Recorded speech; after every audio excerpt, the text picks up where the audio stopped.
La maquette ayant été validée, approuvée, vérifiée, corrigée au besoin, c'est le moment de passer à la mise en œuvre, donc à la pose de la mosaïque. Mais avant ça, il y a le travail de préparation du support qui est très conséquent, puisqu'il faut assurer un support extrêmement résistant par tous les temps, donc c'est un support en inox. L'art de fer assure donc la pérennité du support, qui est la partie indispensable avant de commencer.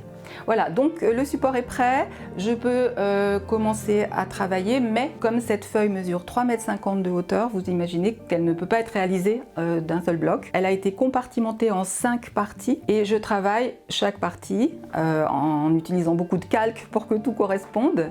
Donc cet été, j'ai pu faire cette partie-là, puis je termine celle-ci. Ensuite, il y aura celle-ci, puis celle-ci, puis celle-ci. Ces 5 parties constituent une sorte de puzzle. Chaque morceau sera collé dans le support en inox et on pourra procéder à la pose sur le site.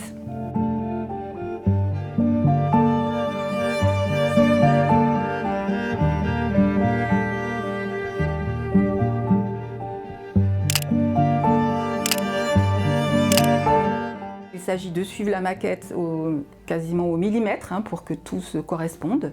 Voilà, donc c'est un travail très appliqué, très précis, très pointilleux. Ce travail couvre une année entière en étant très assidu. Pour avancer, il faut travailler tous les jours, tous les jours, tous les jours. Il y a un gros travail aussi de joints pour dégager les joints.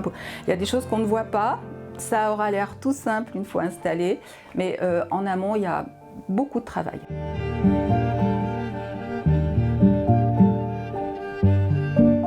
Alors là, vous venez de voir le petit atelier que j'ai réservé exclusivement à ce travail. Mais au-delà, l'atelier des petits pavés, qui est mon lieu de vie et de travail, propose tout autre chose. Là, j'ai la petite galerie qui est faite pour mettre en valeur mes œuvres personnelles. Il y a aussi le jardin qui accueille mes visiteurs et où je montre une version de mes mosaïques qui reste dans le jardin.